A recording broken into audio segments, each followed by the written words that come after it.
nosso Senhor. Meus irmãos, hoje é uma oportunidade alegre, porque estamos abrindo uma nova série de estudos, hoje pensando um pouco nas perspectivas e desdobramentos da comunhão. A série que nós temos hoje, que abrimos hoje, intitula-se Uns aos Outros. E ao longo dessa série nós vamos trabalhar questões envolvendo os desdobramentos de uma vida pautada pela comunhão, fundamentada na palavra do Senhor e que se desdobra de acordo com a sua vontade, tá certo? Então eu queria chamar a sua atenção para o texto de Romanos, capítulo 12, versos de 3 a 5. Romanos, carta do apóstolo Paulo, capítulo 12, versículos 3 a 5. E o texto assim nos diz: Porque pela graça que me foi dada, digo a cada um dentre vós, que não pense de si mesmo além do que convém. Antes, pense com moderação, segundo a medida da fé que Deus repartiu a cada um. Porque assim como num só corpo temos muitos membros, mas nem todos os membros têm a mesma função, assim também nós, conquanto muitos, somos um só corpo e membros uns dos outros. Membros uns dos outros. Ao longo da nossa série, nós estaremos sempre frisando essa sentença. Uns dos outros. Uns aos outros. Uns pelos outros. Porque esta é a caminhada do povo de Deus. Nós estamos sempre envolvidos nas tratativas que dizem respeito às nossas relações. E como povo de Deus, nós somos chamados a caminhar em unidade. A pergunta que faço a vocês nesse momento é: o quanto nós acreditamos nisso? Cremos em uma vida pautada na união, na unidade? Temos alguns jargões que não são necessariamente bíblicos, mas que nós adotamos como sendo nossos. O mais recente, não é esse aí, o primeiro: juntos somos mais fortes. É um chamado à comunhão, é um chamado a viver em unidade, é um chamado ao entendimento de que sozinhos nós podemos poucas coisas, mas quando nos unimos em propósito, em pensamento, e somamos as nossas capacidades, há condições de chegarmos mais longe. Um dos mais antigos é esse aí: união faz a força. Cresci ouvindo isso, não é? E tem aqueles também: unidos venceremos, que foi ouvido e bradado tantas vezes pelas ruas, nas diversas manifestações de todos os tipos, não é, que nós conhecemos aí, Brasil e mundo afora. Mas isto se aplica à igreja?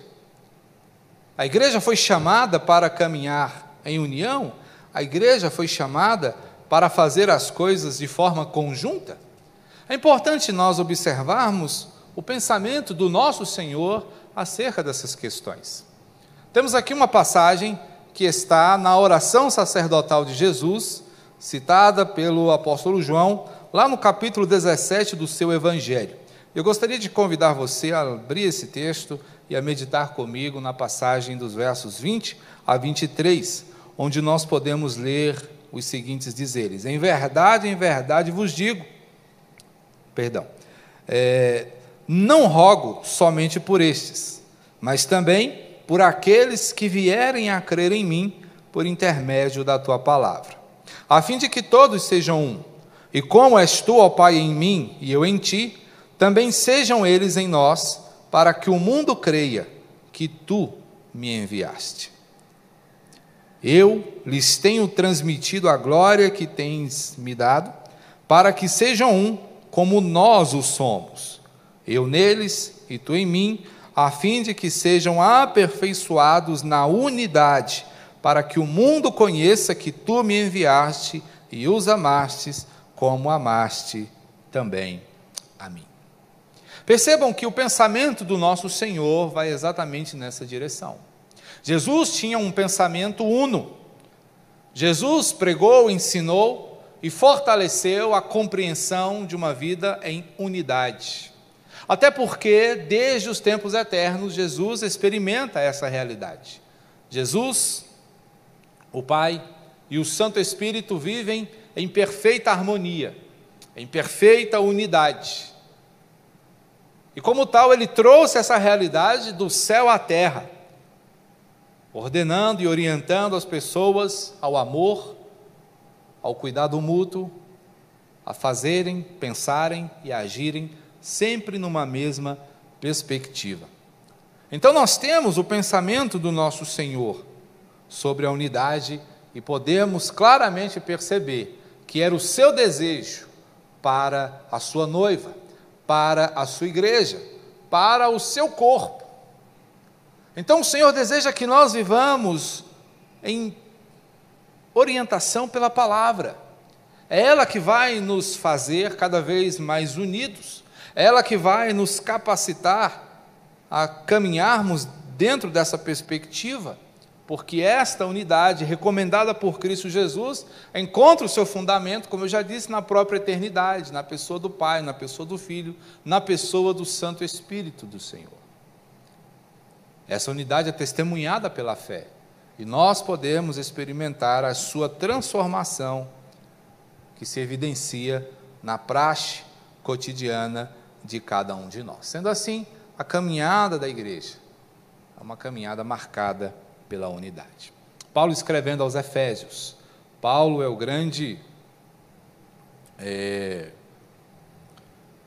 defensor dessa perspectiva de uma igreja una. Em todas as suas cartas, Paulo vai recomendar, vai orientar, vai fomentar a unidade. E aqui, escrevendo aos Efésios, capítulo 4, versos 15 e 16, ele diz o seguinte: seguindo a verdade em amor, cresçamos em tudo naquele que é o cabeça, Cristo, de quem todo o corpo, bem ajustado e consolidado pelo auxílio de toda a junta, segundo a justa cooperação de cada parte, efetua o seu próprio aumento para a edificação de si mesmo em amor.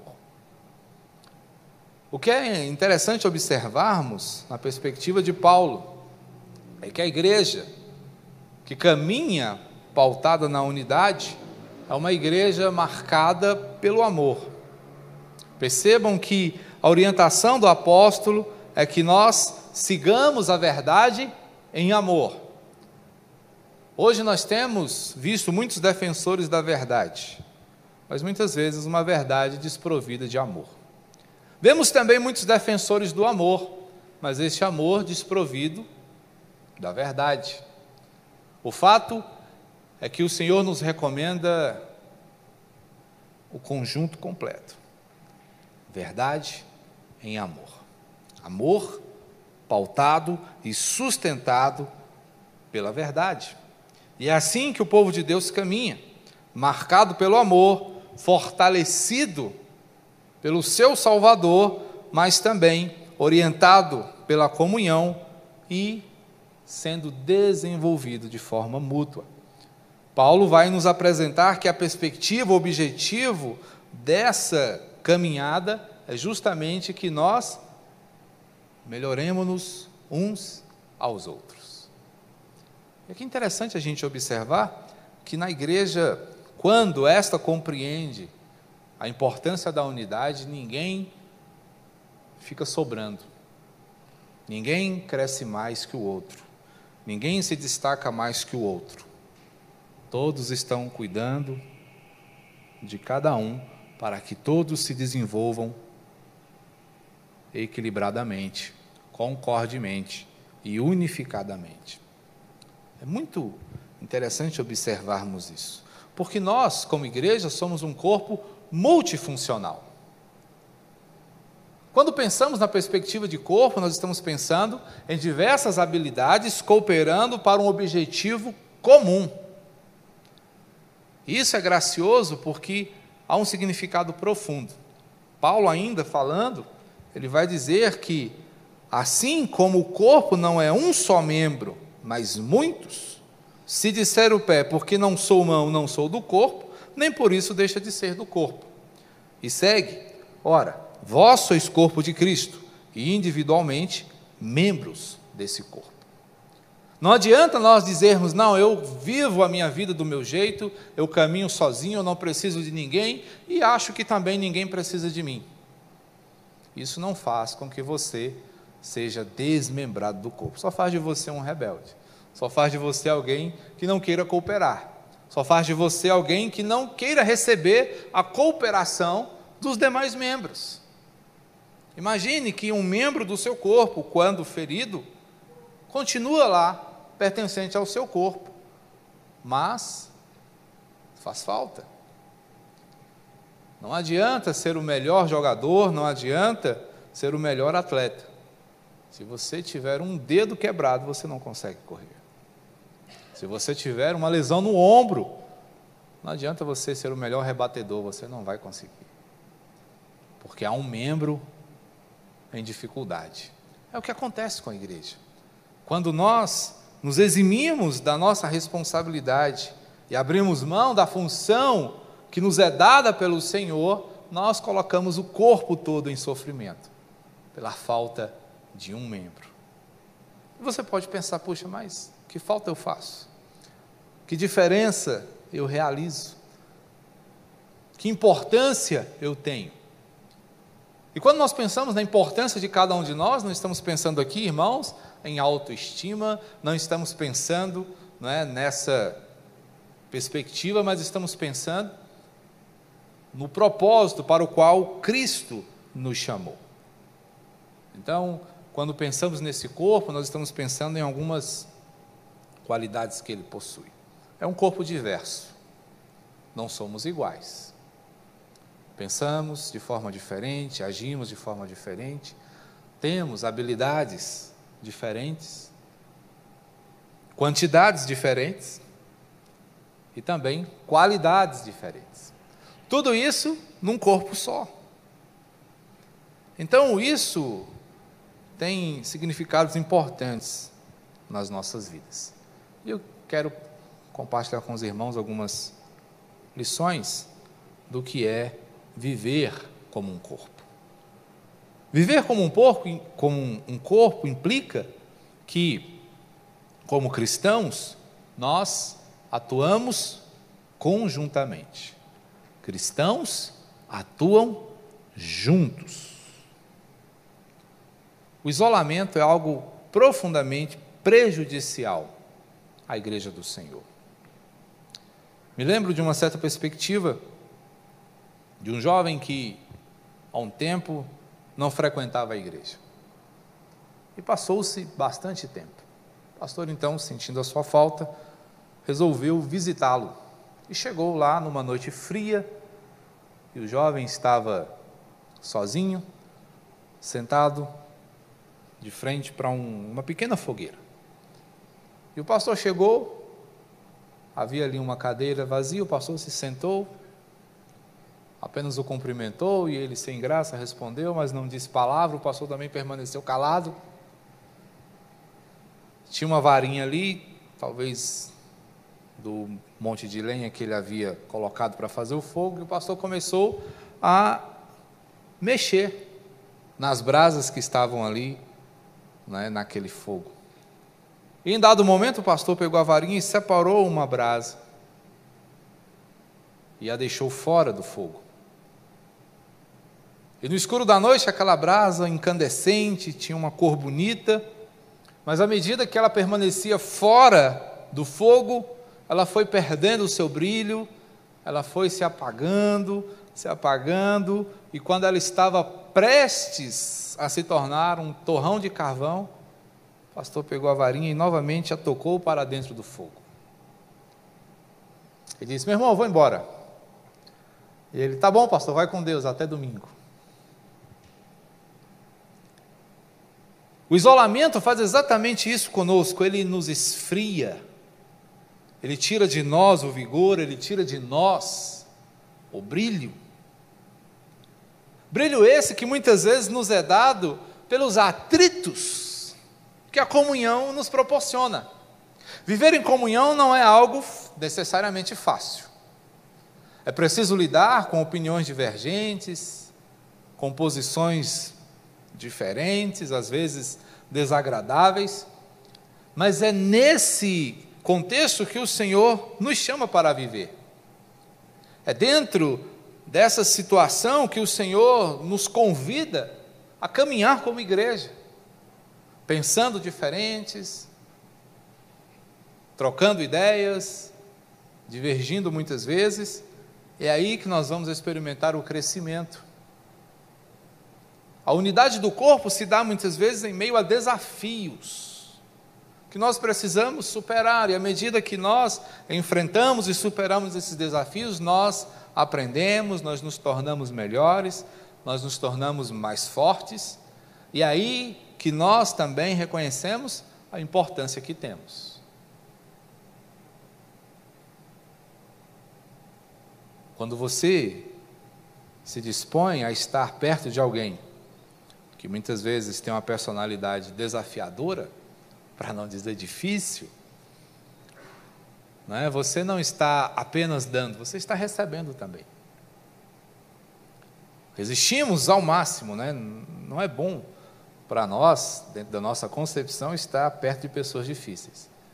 Mas se nós observarmos que essa é a pegada de Deus, né? A gente pode pensar, Deus, Ele é plenamente satisfeito nele mesmo. Então Deus não precisava de nada disso aqui. Mas Ele cria o homem, se envolve com o homem, se relaciona com o homem, se entrega pelo homem, ama o homem, ama o pecador. Tudo isso para quê? Para nos ensinar, para nos mostrar. E é onde nós reconhecemos a importância de um conselho, de uma companhia, de uma orientação. Portanto, meus irmãos, nós precisamos entender que, como cristãos, não fomos chamados para vivermos isolados, para vivermos sozinhos, para vivermos ao nosso próprio modo. Como cristãos, nós somos interdependentes. O que isso quer dizer? Que eu dependo de vocês e vocês dependem de mim. Ah, mas depende para quê, pastor? Para ser um cristão melhor. Nós dependemos uns dos outros para crescermos. Pensemos no texto em que Paulo nos escreve lá, compartilhando com os Efésios. Efetua o próprio aumento para a edificação de si mesmo, em amor.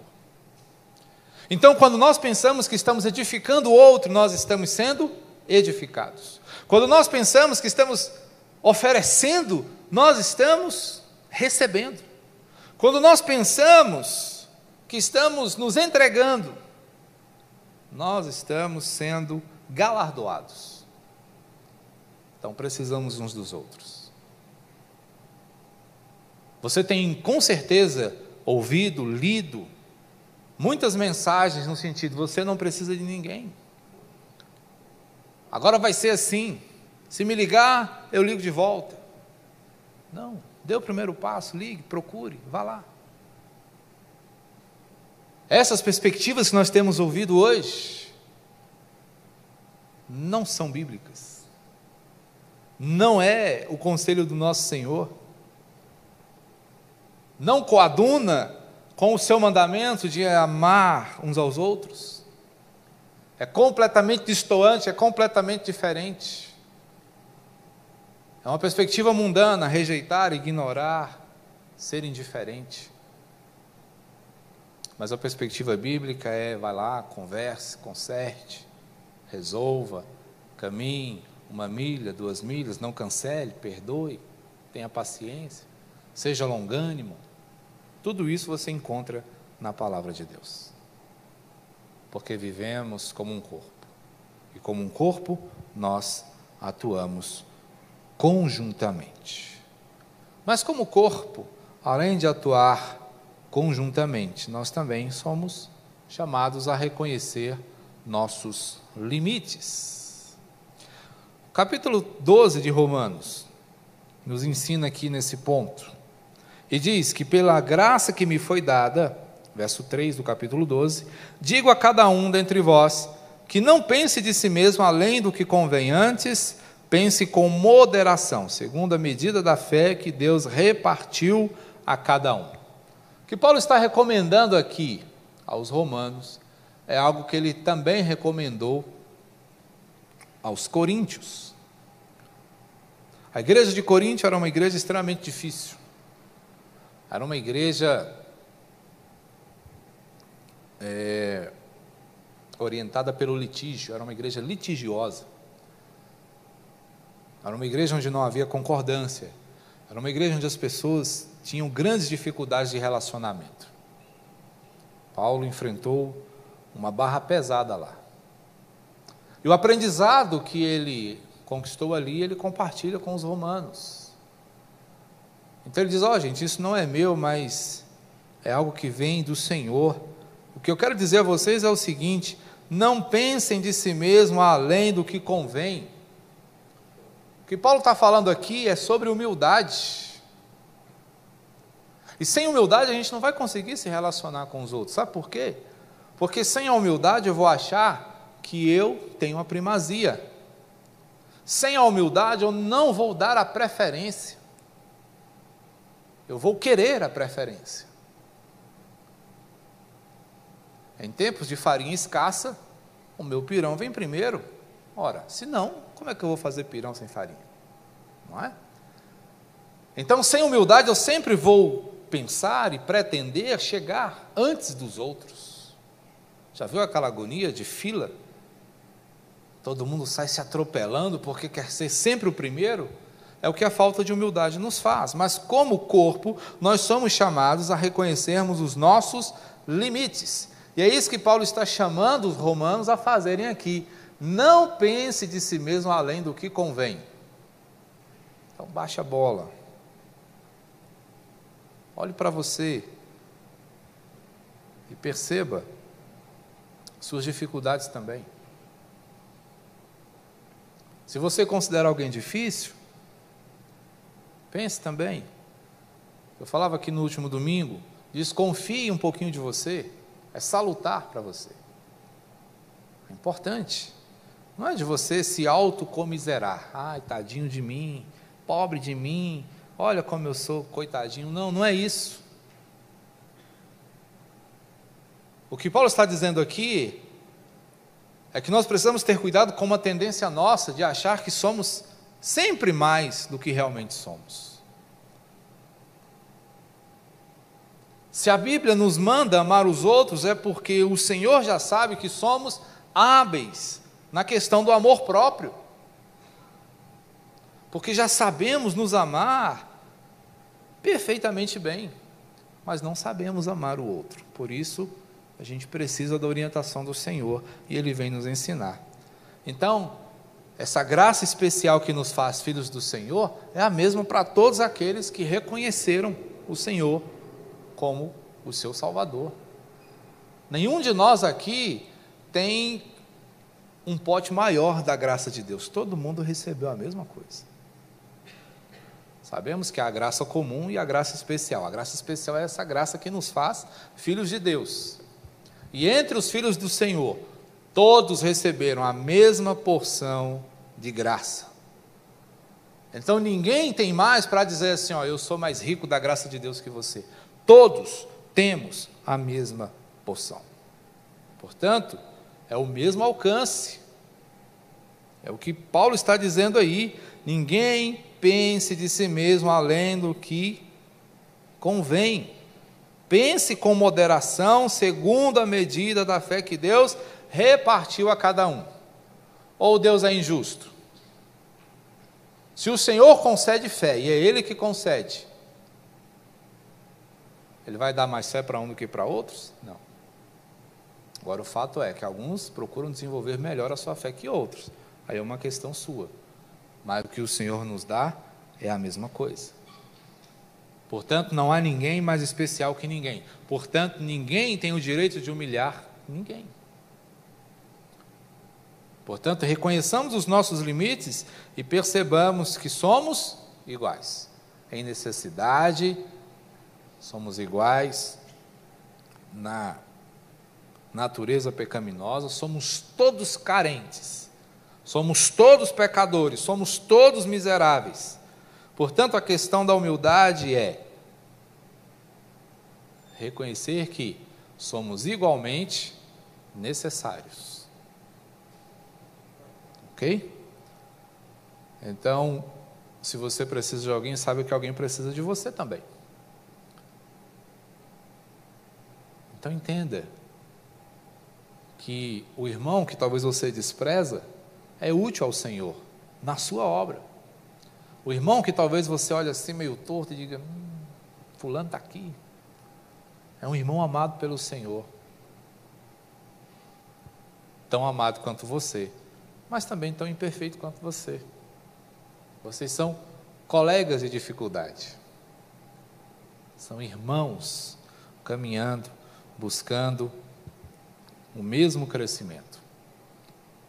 Então, cristãos atuam juntos, mas cristãos também reconhecem seus limites, porque cristãos devem praticar a humildade. Mas viver como um corpo não implica apenas cooperação, que é operar junto, humilhação, que é reconhecer que não somos nada sem o Senhor, mas também implica em assumir responsabilidades. O que isso quer dizer? Que nós somos todos responsáveis pela unidade. A unidade não vai acontecer, a unidade não se tornará uma realidade se nós abrirmos mão disso. Então nós temos a responsabilidade de fazer com que a união aconteça.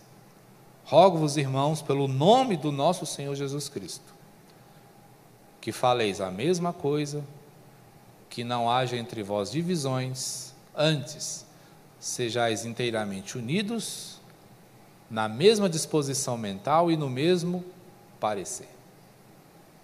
Olha só, a recomendação, o conselho, o apelo de Paulo. Paulo faz um apelo, e aqui ele está escrevendo exatamente aquela igreja difícil que eu falei, Coríntios. Paulo olha para aquela igreja dividida, olha para aquela igreja litigiosa, olha para aquela igreja onde haviam irmãos que processavam uns aos outros, e diz, gente, parem com isso, pelo amor de Deus, parem com isso,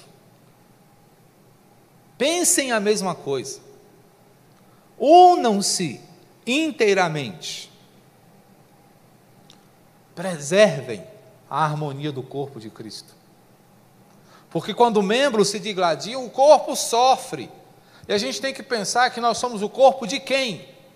Então, quando vivemos em falta de unidade, nós estamos impondo sofrimento ao nosso Senhor, que é o nosso cabeça. O propósito da igreja é a unidade. Sendo assim, nós temos responsabilidades para com isso e devemos nos empenhar para que ela aconteça em nosso meio. Então, quando eu penso na unidade e entendo que como cristão eu assumo essa responsabilidade, eu entendo que devo trabalhar pela edificação mútua, que eu não devo fazer nada para dividir, para separar, para confundir. Coisas como essa não devem constar do arcabouço de atitudes cristãs. Não fomos chamados para isso, irmãos. Pode quem quiser dizer, mas numa perspectiva de maturidade, eu devo defender. Sim, você deve defender seus direitos, seus posicionamentos, mas acima dos seus posicionamentos está o posicionamento do Senhor. E se o seu posicionamento divide a igreja, abandone seu posicionamento, submeta-se ao Senhor, porque se nós queremos viver em unidade, é preciso haver também renúncia. Renúncia, como o Senhor renunciou. Isso é muito pueril, pastor. Eu não acho, eu só acho que é bíblico. fomos chamados para viver em unidade. E a unidade custa caro, sim. Não é uma coisa, aqui não é romance, não. É preciso engolir o orgulho, é preciso querer fazer acontecer. É preciso dependência de Deus. Eu não consigo isso na carne, porque a minha carne ela é naturalmente litigiosa. A gente briga desde bebê. A gente já nasce brigando. Briga com a mãe para poder, não é, se alimentar. O bebê não pede, ele briga por meio do choro. Então a gente nasce o tempo todo já fazendo arruaça. Mas a graça do Senhor vai nos colocando de novo nos eixos. Portanto, se eu pretendo viver como um corpo, se eu entendo que fui chamado para fazer parte do corpo de Cristo, a minha perspectiva é ser responsável para com a unidade. É ajudar, é trabalhar para que eu e meus irmãos estejamos envolvidos na mesma causa. Então, o que é que realmente importa aqui? É que eu e você compreendamos o nosso chamado. O que é que Deus te chamou para fazer? É interessante, Paulo, em outra passagem, vai falar assim, ó, procurem com zelo os melhores dons. E muitas vezes a gente acha que essa perspectiva é para que a gente se destaque, né, em alguma coisa especial, que só eu possa fazer. A perspectiva lá, gente, é plural. Procurem. Ele está falando ao corpo. Façam as coisas de modo a que o nome do Senhor seja honrado. É isso que nós como igreja devemos fazer. Então o que você tem que fazer, meu irmão, e eu também, é fazer bem aquilo que nós sabemos fazer. Então, é compreensão do chamado. O que Deus chamou para fazer? É isso, pastor, então faça bem, e faça para a glória do Senhor, faça para abençoar a igreja, faça para abençoar o povo dele. E enquanto fazemos isso, exercitemos também a maturidade. Qual é a sua motivação para fazer o que você faz? Quando entendemos isso, nós saímos, não é, do palco, nós saímos dos holofotes, e ainda que trabalhemos nos bastidores, nos satisfazemos, porque entendemos que estamos cooperando para o avanço do reino de Deus. Ainda Paulo, escrevendo aos Tessalonicenses, vai dizer: damos sempre graças a Deus por todos vocês, mencionando-vos em nossas orações, e sem cessar, recordando-nos diante do nosso Deus e Pai, da operosidade da vossa fé, da abnegação do vosso amor e da firmeza da vossa esperança em nosso Senhor Jesus Cristo. Não existem nomes aqui. Paulo não está aqui dando crédito a ninguém especificamente, mas está reconhecendo o que uma igreja, o que um corpo fez, e como isso impacta a obra de Deus. Porque eram pessoas que trabalhavam com a motivação certa, eram pessoas que estavam caminhando, considerando o que realmente importava, é entender que o meu chamado não é para que eu seja reconhecido, enaltecido e destacado, mas é para que o nome dele, o nome que é sobre todo nome, prevaleça acima de qualquer outro nome. Portanto, meus irmãos, se nós queremos honrar o nosso Senhor, isso começa aqui, reconhecendo que somos membros uns dos outros. Não somos isolados, não somos estrelas solitárias. Fazemos parte de uma grande constelação que só brilha se estivermos sendo alimentados pela mesma fonte de luz. E esta fonte é o Senhor. Amém? Quero compartilhar com você uma oração. Senhor Jesus, ajuda-nos a viver de forma tal que sejamos vistos não pela nossa individualidade, mas pelo quanto te amamos. Não pelo que fazemos, mas pelo que fizeste em nós. Não pelo que somos, mas pelo que nos tornamos. Filhos do Deus vivo e servos uns dos outros. Amém. Fiquemos de pé, recebamos a bênção. Que a graça de nosso Senhor e Salvador Jesus Cristo, o amor de Deus, o nosso Pai, e o consolo e a orientação do Santo Espírito seja com todo o povo do Senhor, capacitando esse povo a uma vida una, a uma vida comum, que honre o Senhor, que sirva aos teus propósitos, que abençoe vidas, que nos encontremos envolvidos nesse projeto até aquele dia em que o Senhor, dos mais altos céus, virá para nos levar, e juntamente contigo, a partir de então, vivamos em unidade eterna, adorando e honrando o teu nome por todo sempre e pelos séculos dos séculos.